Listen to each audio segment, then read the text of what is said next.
Geestelike beurtkrag, Johannes 16 vers 5 tot 11. Oor die jare het ons gewoond geraak aan donker verskynsels in Suid-Afrika, genoem beurtkrag of load shedding. Gewoonlik het dit gepaard gegaan met fases van skok. This can't be happening.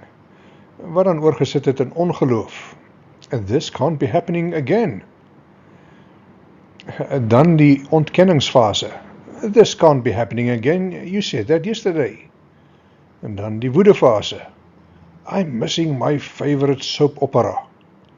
Dan onderhandelings. And we promise if you stop load shedding, we will give our maid a wage increase. Dan kom die skuldgevoelens. I'm unable to vacuum, the guilt is overwhelming. En dan depressie. It's load shedding. How can you even think of homework during a time like this? Dan hoop. Maybe there's light at the end of the tunnel. Tot uiteindelike aanvaarding. Ja, and that light is powered by electricity. Vir baie mense het dit uitgeloop op plan B, die aankoop van 'n kragopwekker. Party mense het solarpanele aangekoop om die probleem eens en vir altyd op te los. Ander het kreatief te werk gegaan om die gloeilamp aan die brand te hou. Maar die ekonomie van die land is hard geslaan weens die gevolge van beurtkrag, terwyl Eskom gereeld deurgeloop het onder kritiek. Een na die ander minister het gekom en gegaan. Maar weet jy dat mense ook iets kry soos geestelike beurtkrag onder gelowiges? Mense wat veronderstel was om te leef vanuit die volheid van die Heilige Gees, maar halfmas funksioneer as gelowige vandag.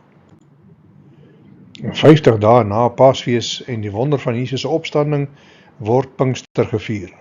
Pinkster is die dag wat die Heilige Gees gekom het, net soos Jesus beloof het.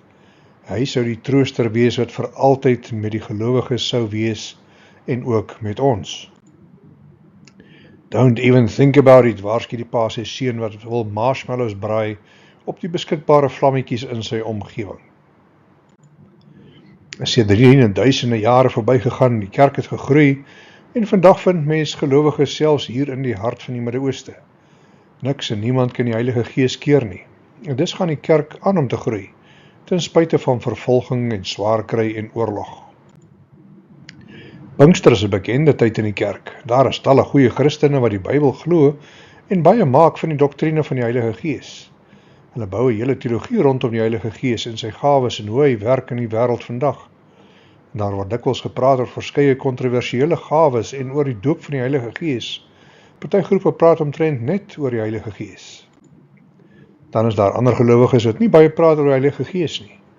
Dalk voel hulle geïntimideer deur die Heilige Gees, want hulle wil nie geassosieer word met mense wat anders glo as hulle nie. In wese is dit jammer as mense enige deel van die Bybel afskiep.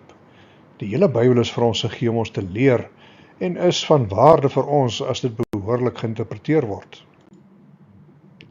Ons almal glo in die Heilige Gees. Dit is ingeskryf in ons geloofsverklaring, in die apostoliese geloofsbelijdenis, wat ons hardop sê.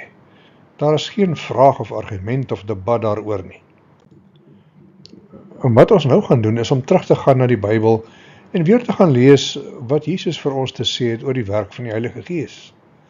Dit is vir ons nodig om hierdie waarheid opnuut in die oë te kyk. Dit maak nie saak wat ander glo daaroor nie. Ons wil graag uitvind wat Jesus sê, wat sy woorde is omtrent die Heilige Gees en wat dit beteken. Die konteks van die woorde wat ons nou gaan lees, vat ons terug na die aand voor die kruisiging van Jesus. Dit was seker al laat nag, die disippels is bymekaar in die bovertrek. Oor 'n paar minute gaan Jesus die vertrek verlaat en na die tuin van Getsemane gaan om daar te gaan bid.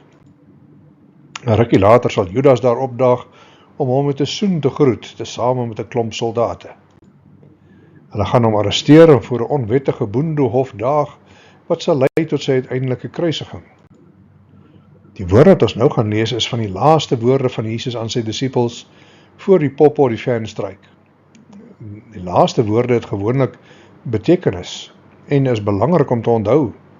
Hierdie is die finale instruksies van die Seun van God voordat hy die kruis gaan beleef. Jesus praat oor die Heilige Gees 'n hele paar keer in sy laaste woorde vanaf Johannes 13 tot 17. Die meeste evangeliese konservatiewe gelowiges praat nie baie oor die Heilige Gees nie. Miskien is hulle 'n bietjie onseker of bangerig of weet nie hoe ver om oor hom te praat nie. Jesus was glad nie skaam of onseker nie. Hy het gepraat oor die werk van die Heilige Gees in geen onseker terme nie, ure voor sy eie dood.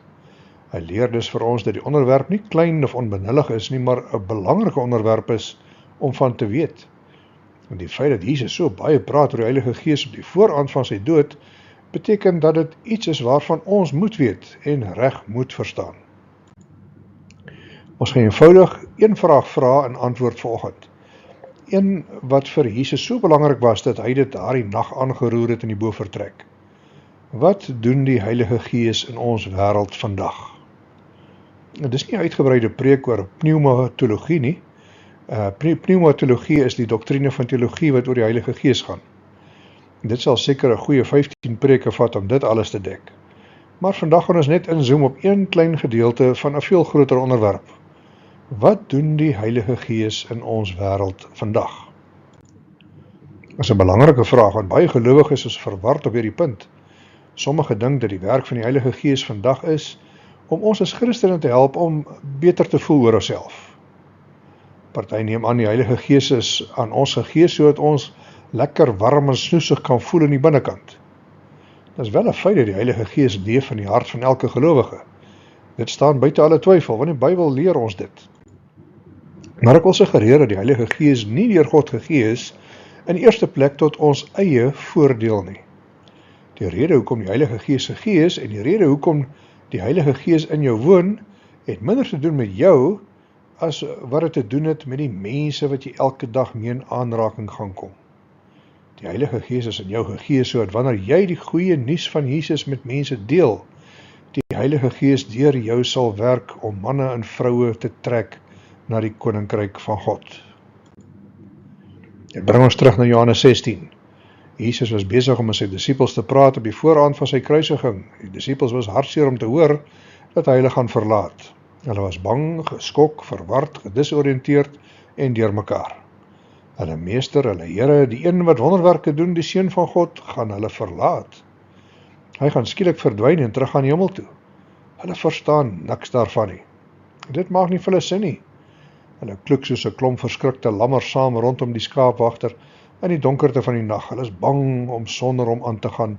Hulle soek 'n goeie verduideliking. En dan sê Jesus Johannes 16 vers 5. Maar ek is op pad weg na my Vader toe wat my gestuur het. En so waar nie een van julle vra eens waarheen gaan u nie. Dit lyk my julle is te hartseer oor alles wat ek vir julle gesê het. Moenie hartseer wees nie, glo my. Dit gaan glad nie so sleg wees wanneer ek weggaan nie. Inteendeel, julle gaan daarby baat vind. Dink net, as ek nie teruggaan nie, sal die spesiale helper nie na julle toe kom nie. As ek egter weggaan, sal ek hom na julle toe stuur.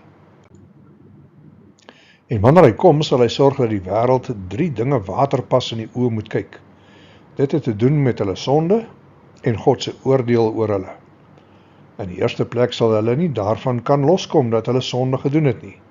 Hulle wou mos nie in my glo nie. In die tweede plek sal hulle besef dat die reg aan my kant is. Ek gaan na my Vader toe. Julle sal my nie meer met die blote oog kan sien nie. In die derde plek sal niemand die finale oordeel van God kan keer nie. Die duiwel wat hier op die aarde probeer baas speel, het hom al klaar in God se straf vasgeloop. Jesus sê in een van die vertalings, dit is goed vir julle dat ek weggaan. Dit was 'n ondenkbare situasie vir die disippels. Sy woorde was onmoontlik vir hulle om te glo. Hoe kan so iets waar wees? Hoe kan enigiets beters wees as om in die fisiese teenwoordigheid van die Seun van God te wees?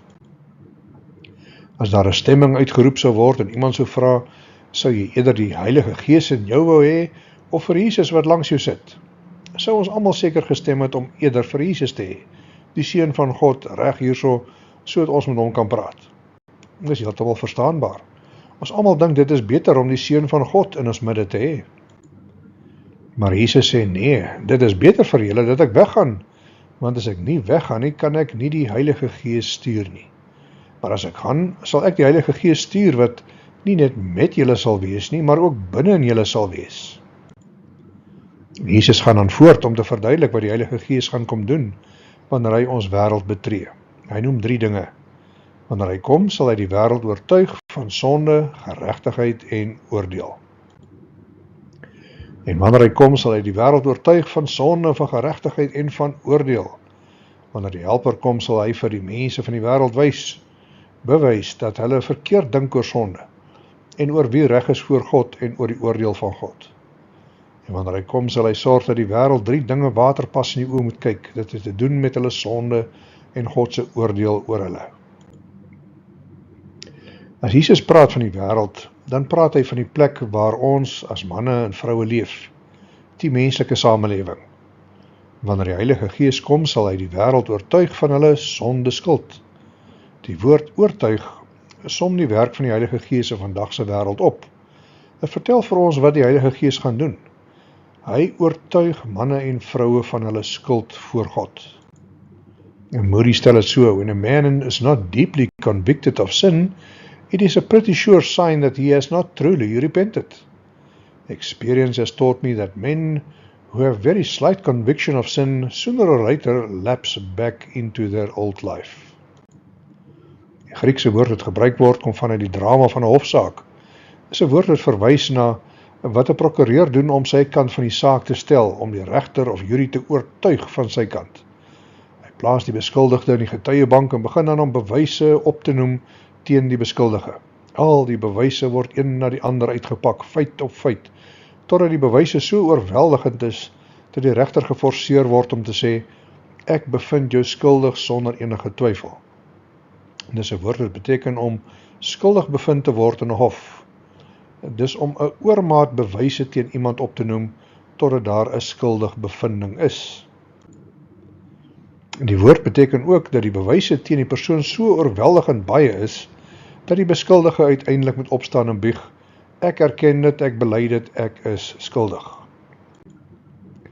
Die werk van die Heilige Gees in vandag se wêreld is dus om manne en vroue te bring na 'n plek waar hulle oortuig geraak van hulle eie morele skuld voor God. Die Heilige Gees werk in en deur ons terwyl ons die evangelie deel met mense, sodat hulle oortuig kan word van hulle morele skuld voor God. Die resultaat van om te getuig van die goeie nuus omtrent Jesus is dat hulle tot 'n slotsom sal kom waarin hulle erken: ek is skuldig, ja, ek het 'n redder nodig. Johannes 16 vers 8 sê dat wanneer die Heilige Gees kom, sal hy die wêreld oortuig van sonde, geregtigheid en oordeel. Dis nie maar net 3 woorde wat uit die dun lug gegryp word nie, maar Jesus het elkeen bedoel. Hy verduidelik elkeen in die daaropvolgende verse, deur dit so 'n bietjie uit te pak. Eerstens, hy sal die wêreld oortuig van sonde. In die eerste plek sal hulle nie daarvan kan loskom dat hulle sonde gedoen het nie. Hulle wou mos nie in my glo nie. Die wêreld is skuldig aan sonde, want die wêreld glo nie in my nie. Eerste werk van die Heilige Gees is om manne en vroue te oortuig van hulle sonde voor God. Dis nie 'n maklike ding om te doen nie. Dis nie maklik om van mense te laat erken dat hulle nie perfek is nie. Omtrent enige iemand sal dit beamoen. En dit is maklik om mense te laat erken dat hulle van tyd tot tyd verkeerde dinge doen. Dit is maklik vir mense om te erken dat hulle 'n fout gemaak het. Maar is moeilik vir manne en vroue om te erken dat hulle waarlik sondaars is voor 'n heilige, regverdige God. Dit is so moeilik dat dit eintlik menslik onmoontlik is. Dalk het dit seker al met jou ook gebeur dat jy getuig doen aan iemand en probeer om hulle te oortuig van hulle behoefte aan redding. Jy praat later tot jy blou is in die gesig, maar jy kom nêrens nie. Jy kan selfs Josh McDowell se boek Evidence That Demands a Verdict uithaal en die feite een vir een opnoem, maar sonder sukses. Jy kan selfs die 4 geestelike wette gebruik en dit vir mense voorlees. Jy kan selfs Billy Graham en Johannes Calvin se woorde aanhaal: redding is verniet, maar disippelskap gaan jou alles kos wat jy het. Jy kan selfs Martin Luther quoteer: The recognition of sin is the beginning of salvation. Of jy kan vir hulle die evangelie van Johannes voorlees. Of jy kan vir hulle jou eie getuienis lewer oor hoekom jy in Jesus glo. Jy kan vir hulle alles vertel wat jy weet. Maar teen die tyd wat jy klaar is hulle nog net so verhard teen die evangelie as in die begin. Dit is asof elke poging misluk het om hulle te oortuig. As so iets al met jou gebeur, het moet nie te hard op jouself wees nie. Dit gebeur dikwels. Partykeer kry jy te doen met mense wat dit geniet, om met jou te argumenteer en niks sal glo wat jy vir hulle wil sê nie. Dit is omtrent asof daar 'n onsigbare heining of versperring tussen julle is. Daar is so 'n versperring wat hulle ore doof maak en hulle verstand verhard, sodat dit onmoontlik is om iemand met argumente of harsingsgimnastiek in die koninkryk van God in te kry. Jy kan dit net nie doen nie. Jy kan nie iemand met die Bybel gooi of hulle oor die kop slaan daarmee en hulle probeer ompraat om 'n Christen te word nie. Dit werk net nie so nie. Die oortuiging van sonde is die werk van die Heilige Gees. Jy kan praat met 'n ongelowige tot jy blou in die gesig is, totdat die perde horings kry, tensy die Heilige Gees in die werk is in jou en in die hart van die persoon, sal hulle bloot luister en dit dan verwerp en aangaan asof jy niks te sê gehad het nie. Dit is nie maklik om die evangelie met moderne mense te deel nie. Francis Schaeffer vertel hoe hy dit doen om die Christelike waarheid oor te dra aan die mense van die 20ste eeu. Hy sê dat jy moet begin om vir mense te vertel dat hulle waarlik misluk het, geval het, selfs al is hulle gemaak volgens die beeld van God. Hulle is moreel skuldig in die oë van God. En dis waar die evangelie van goeie nuus begin. Jy begin nie deur vir hulle die goeie nuus te vertel dat Jesus vir hulle gesterf het nie. Hulle moet eers verstaan dat hulle waarlik sondaars is voor God. Francis Schaeffer vertel hoe hy dit sou doen as hy op 'n trein sou wees en sê maar net 'n uur beskikbaar het om teenoor sy passasier te getuig. Hy sou die eerste 45 minute gebruik om te probeer oortuig van sonde en oordeel en sy morele skuld voor God. Dan sal hy die laaste 15 minute gebruik om die goeie nuus omtrent Jesus te vertel. Want voordat mense nie hulle self sien as sondaars nie, sal hulle nooit hulle behoefte aan 'n verlosser besef nie. Vers 9 bevat 'n verdere stukkie waarheid wat ons maklik kan miskyk. Jesus sê nie dat die Heilige Gees die wêreld sou oortuig van sonde in die algemeen nie. Hy praat hier van 'n baie spesifieke sonde, want hy sê, mense glo nie in my nie. Wat is die grootste sonde? Is dit moord? Is dit diefstal? Is dit egbreek? Is dit om jou nie jou ouers te eer nie? Is dit om te vloek of die Here se naam deur die modder te sleep? Is dit om die rykdomme van die wêreld te begeer? Is dit om ander mense uit te buit of te swendel? Is dit haat? Nee, nie een van hierdie dinge kan die grootste sonde genoem word nie, want daar is een sonde wat selfs nog groter is. Dit is die sonde om te weier om te glo in Jesus Christus. En dis wat Jesus sê in vers 9. Die Heilige Gees sal mense oortuig van die grootste sonde van almal, want hulle glo nie in Jesus nie. Spurgeon sien dit so, the rejection of Jesus is the highest crime against the great king. As ons op straat mense sou vra of hulle dink dat om nie in Jesus te glo nie 'n sonde is, sal die meeste mense lag daarvoor. Hulle sal dit nie sien eers as sonde nie. Hulle sal eerder sê, ons glo in verdraagsaamheid, verskeidenheid, pluralisme. Die Christendom kan dalk vir jou werk, maar dit werk nie vir my nie. Dis jou manier van dink, dis nie my manier van dink nie. Jou ding is Jesus en my ding is iets anders. En is okay met my dat jy glo in Jesus, maar moenie jou Jesus op my kom afdruk nie. Moenie vir my vertel dat dit 'n sonde is om nie in Jesus te glo nie. Ek loop maar net nie op die Jesuspad nie, dis al. En die mense van vandag se wêreld sou sê, dis lawwigheid om te praat oor ongeloof in Jesus, asof dit 'n sonde is. Maar dis presies wat Jesus hier sê. Hy sê nie dat om nie in hom te glo 'n sonde is nie. Hy sê, dit is die grootste van al die sondes. Hy was die Seun van God wat vanuit die hemel gekom het, om te sterf vir die sondes van die wêreld. Hy is die perfekte sondelose plaasvervanger wat in my en jou plek die straf vir ons sondes gedra het. Hy is verraai deur sy vriende, hy is skuldig bevind deur 'n boendehof, hy is geslaan en aangerand. Hulle het hom met 'n sweep of 'n kats geslaan totdat die vleis op sy rug in reepies was. Hulle het 'n kroon van dorings op sy kop vasgedruk. Hulle het hom met hulle vuiste geslaan, hulle het op hom gespoeg. Hulle het looitjies getrek oor sy klere, toe het hulle hom met lang ysterspykers vasgeslaan aan die kruis. Hulle het die kruis regop getel en staan gemaak in die grond. Daar het Jesus skaal gehang voor die bloeddorstige skare. Hulle het hom bespot en vervloek en gesê, as jy die Seun van God is, kom af van die kruis. Hulle het gejuig terwyl hy gesterf het. Hulle het gesê, dis sy verdiende loon. Wat Jesus sê is dat dit nie net Herodes of Pilatus of Caiaphas was wat nie in hom geglo het nie. As jy nie in Jesus glo nie, kruisig jy hom ook. Jy bespot hom ook. Jy druk ook die kroon van dorings op sy kop en rand hom aan. Jy slaan hom ook met 'n sweep. Jy bespot en lag hom uit. Jy spoeg op hom, jy vervloek hom, en jy kyk met genoegdoening hoe die Seun van God sterf. Dan vat jy 'n spies en steek dit in sy sy om seker te maak hy is dood. Dis wat Jesus sê. As Jesus die Seun van God is, dan is om nie in hom te glo nie die grootste sonde wat 'n mens kan pleeg. Dis die ergste van al die wêreldse slegte besluite.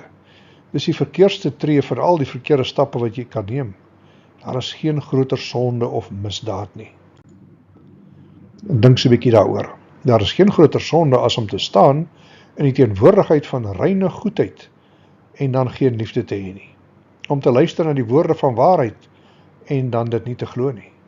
Om die pragt van heiligheid te sien en nie daardeur aangeraak te word nie. Om die uitnodiging van Jesus te hoor en dan nee te sê daarvoor. Om te kyk hoe hy sterf en dan nie tot trane gedryf te word nie. Om te sien hoe hy opstaan uit die dood en dan nie neer te val in verwondering en aanbidding nie.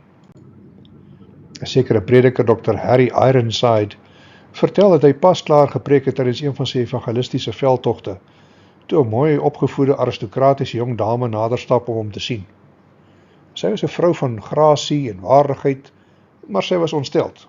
Sy het gesê, Dr. Ironside, ek hou nie van wat jy preek nie.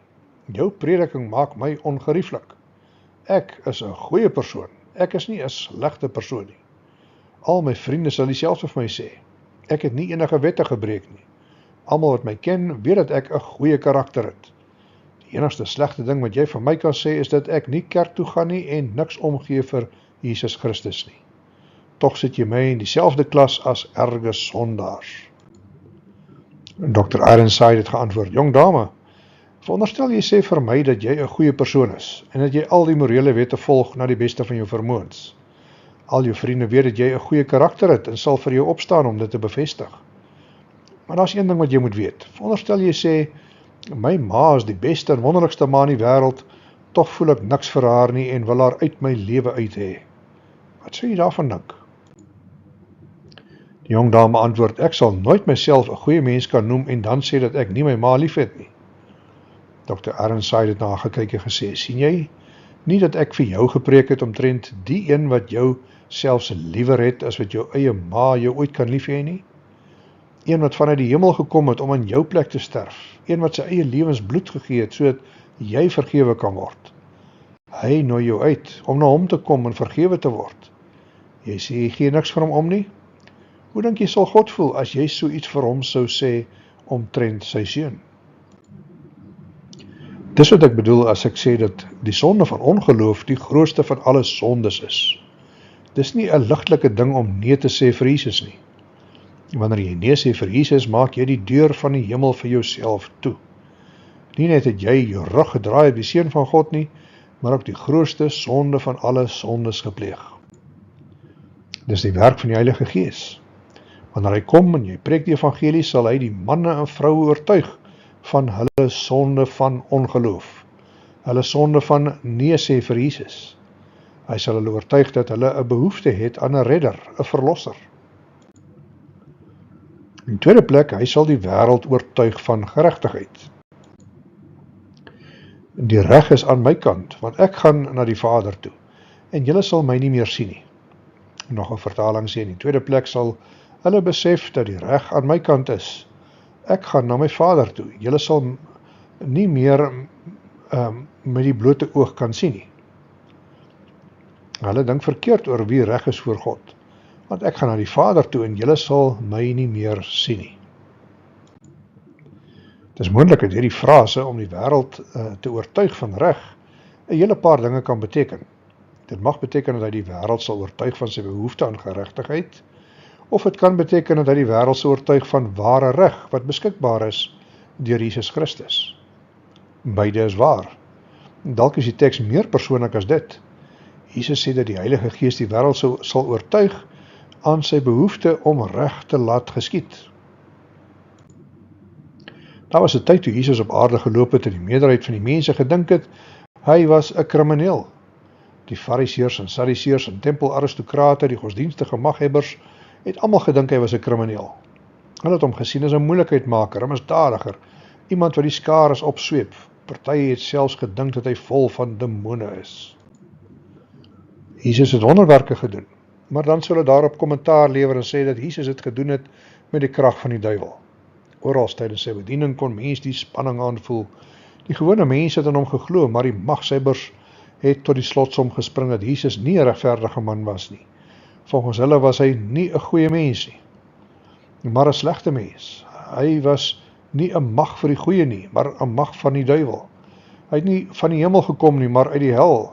Hy het nie die werk van God gedoen nie, maar die werke van die duiwel. Volgens hulle het hy nooit die krag van God gehad nie, maar was gevul met die krag van demone. Hulle het daarom besluit dat hy 'n godsdienstige dolhond was wat geëlimineer moes word terwille van die goeie van die samelewing. Hulle opinie was, hy's 'n slegte mens en ons moet ontslaa raak van hom. En dus het hulle hom tereggestel soos 'n misdadiger. Hulle het gedink hulle doen die regte ding.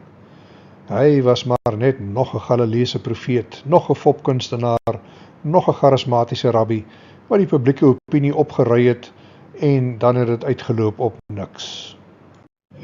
En dit het vir 'n oomblik daardie Vrydag gelyk of hulle reg was, dat Jesus 'n slegte mens was.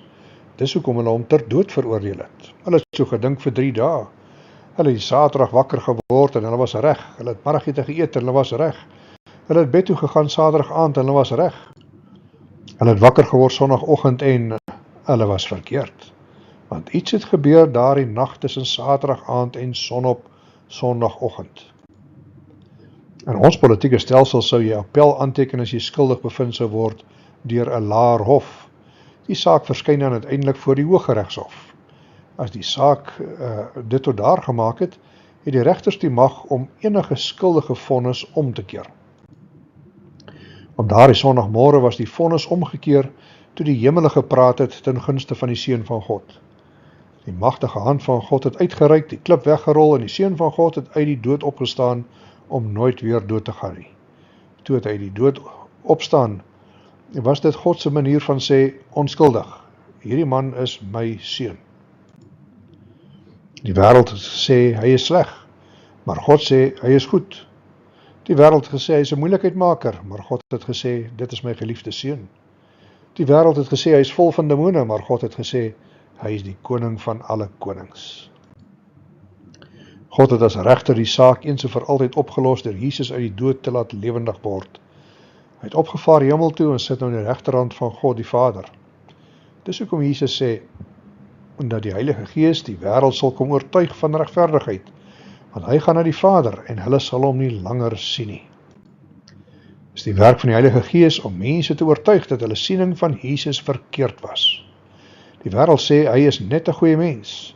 Die Heilige Gees sê nee, julle is verkeerd. Die wêreld sê hy was 'n groot menslike leraar. Die Heilige Gees sê nee, julle is verkeerd. Die wêreld sê hy was maar net een pad tussen baie. Die Heilige Gees sê nee, julle is verkeerd. Die wêreld sê hy was maar net 'n kroek en 'n bedrieër. Die Heilige Gees sê nee, julle is verkeerd. Hy is die Seun van God wat uit die hemel gekom het. Dis die werk van die Heilige Gees om manne en vroue te oortuig dat hulle siening van Jesus verkeerd was. Dis die hart van die evangelie. Selfs al kan ons iemand laat erken dat hulle sondaars is, moet hulle nog steeds glo in Jesus as die enigste redder vanuit die hemel. Slegs die Heilige Gees kan sondaars tot daardie gevolgtrekking laat kom. Dis die Heilige Gees se werk om deur die getuienis mense se harte en verstande te verander, sodat hulle oortuig kan raak daarvan dat hulle verkeerd was en Jesus reg was. In derde plek, hy oortuig die wêreld van oordeel. Hulle dink verkeerd oor die oordeel van God, want God het klaar die Satan, die leier van die mense van die wêreld, geoordeel. Die oordeel het al gekom, want die owerste van hierdie wêreld is klaar veroordeel. In die derde plek sal niemand die finale oordeel van God kan keer nie. Die duiwel wat hier op aarde probeer baas speel, het hom al klaar aan God se straf vasgeloop. Met die eerste oogopslag lyk dit na 'n verwysing na die toekomstige oordeel. Maar dit praat ook oor 'n oordeel wat al verby is. In die Grieks word die perfect passive tense gebruik. En dit beteken, dinge is al reeds in die verlede veroordeel, gaan tans in die hede voort om geoordeel te word, en sal in die toekoms voortgaan om veroordeel te word. Dis die verlede, die hede en die toekoms. Dis hoekom daar staan, die duiwel is reeds veroordeel. Hy word ook tans geoordeel, en sal in die toekoms veroordeel word. Wie is die prins van hierdie wêreld? Sy naam is Satan, die duiwel. Hy is reeds veroordeel by die kruis. Hy is ten volle verslaan deur die dood van Jesus. Hy is toe reeds veroordeel en word vandag nog veroordeel en sal eendag in die poel van vuur veroordeel word. Maar as Satan dan veroordeel is by die kruis, hoekom is hy dan so aktief in ons wêreld vandag? Die duiwel is aktief in ons wêreld vandag omdat hy soos 'n veroordeelde krimineel is wat ter dood veroordeel is. Sy veroordeling staan vas. Billy Graham skryf, "As long as Satan is loose in the world and our hearts are dominated by his evil passions, it will never be easy or popular to be a follower of Jesus Christ." Eendag sal hy gevang word en vir die laaste keer in totaal verwoes en gestraf word in die poel van vuur wat vir altyd brand. Maar tussen daardie tyd en die nou is hy 'n verslaane vyand wat chaos op aarde veroorsaak. Maar hoekom moet sondaars daarvan oortuig word? Want die Bybel sê dat die Satan die god van hierdie wêreld is. Die Bybel sê ook dat die Satan die gedagtes verblind van hulle wat nie glo nie. En tensy daardie blindheid weggevat word, sal hulle nooit kan glo nie. Die hele punt is dit. God oortuig manne en vroue deur sy gees van hulle sonde. Hy oortuig ook deur sy gees die mens dat Jesus die regverdige seun van God is. En derdens oortuig hy die mens dat Satan reeds veroordeel is. Om Satan te volg is om 'n verslaane held te probeer volg. Miskien moet ons onsself aan 'n paar dinge herinner. Die duiwel is reeds geoordeel. Enigiemand wat hom volg sal ook eindig waar hy eindig. Omdat die Satan veroordeel is, gebeur dit wanneer 'n sondaar tot geloof kom in Jesus, die hemel juig en die hel huil, want Satan se koninkryk het iemand verloor. Sy koninkryk is geplunder en die Satan se veroordeling word weer eens herhaal.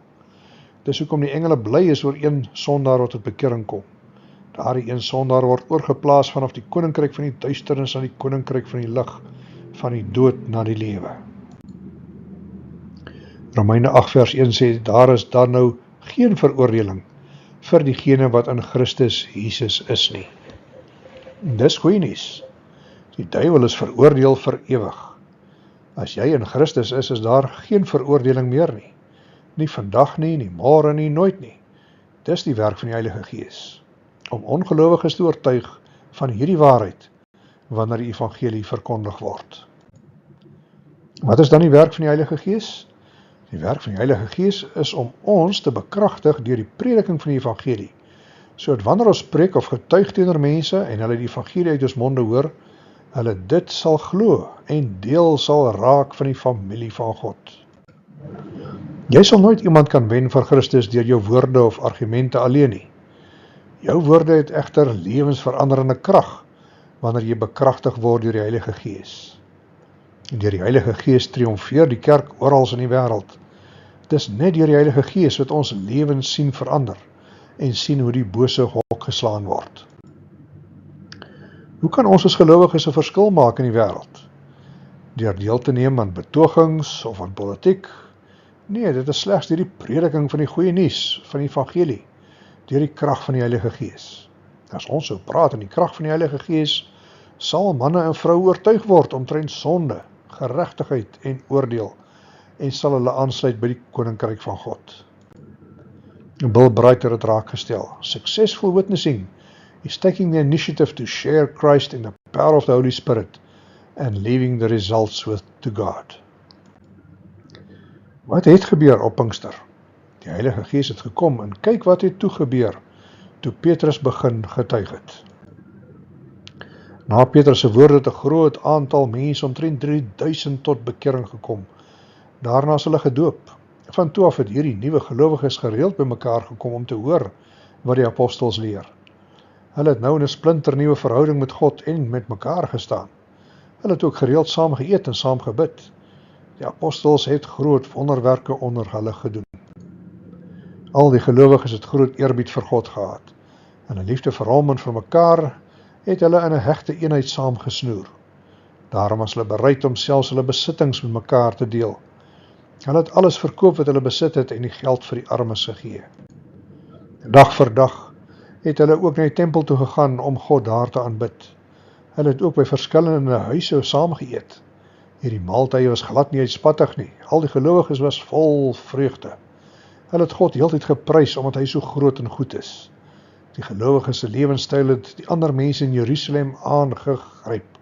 Almal het daaroor gepraat. Daarom het daar elke dag baie mense tot geloof in Christus gekom. Ons werk is om die evangelie te verkondig, waar ons ook al kom. Ons moet die goeie nuus van Jesus met mense deel. As ons dit sou doen, is dit God se werk om manne en vroue te oortuig van sonde en geregtigheid en oordeel. Ons doen ons deel, maar God doen sy deel. Die gevolg is skares mense wat aansluit by die koninkryk van God. As ons deel gedoen het en God het sy deel gedoen, dan is al wat nog oor is vir ons om te doen is om saam te werk met God. Ons deel is om te praat, te getuig, te preek. God se deel is om te bekragtig en te oortuig deur die Heilige Gees. Daarom kan ek elke dag bid, Heilige Gees vloei deur my, sodat die manne en vroue wat U vandag met my in aanraking gaan laat kom, oortuig kan word van wie U is en kan aansluit in die koninkryk van God. Die meeste van ons het al Eskom se beurtkrag beleef. Dis ongerieflik, mense raak vies en ontsteld. Skielik is die krag sommer net af. Jy het die ligte, daar is drade, daar is skakelaars, maar geen krag in die drade nie. Jy het al die toerusting, maar nie die krag nie. Baie Christene leef in 'n ewige toestand van geestelike beurtkrag. Hulle het al die toerusting, hulle ken die Bybel, hulle ken die antwoorde, hulle weet wat hulle veronderstel is om te doen, en tog lyk dit nie of die Heilige Gees met groot krag in hulle lewens werk nie. Iewers langs die pad is hulle krag afgesny, miskien deur sonde, miskien deur woede, miskien deur welis, miskien deur bitterheid, miskien deur iets wat hulle gesê of gedoen het. Miskien is hulle so vol van hulle self dat daar nie plek oor is vir die Heilige Gees nie. Billy Graham het gesê, "A prayerless Christian is a powerless Christian." Hoe lyk jou gebedslewe? Is dit dalk die rede hoekom jy kragteloos en onaard voel? Is daar iets in jou wat sal verander in jou verhouding met Jesus, voordat die krag van God sigbaar sal raak? Dit is 'n tragiese ding om te weet dat die Heilige Gees se krag beskikbaar is vir jou, en dan tog te leef met 'n geestelike kragonderbreking weens sonde of ongeloof of ongehoorsaamheid of selfsug. Dalk het party van ons dit nodig om vanoggend met die Here te praat. Sê, Gees van die lewende God, kom val opnuut op my. Watter groot dinge kan God nie alles in jou lewe doen, as jy jouself sou oopmaak vir die werking van die Heilige Gees in jou nie? Watter wonderlike dinge kan nie alles hierdie week gebeur nie, en watter mense kan jy nie almal bereik vir Jesus nie, as jy maar net die oop kanaal is, waarlangs die krag van die Heilige Gees deur jou kan vloei. Here, ek het U krag in hierdie Pinkstertyd opnuut nodig om deur my te vloei.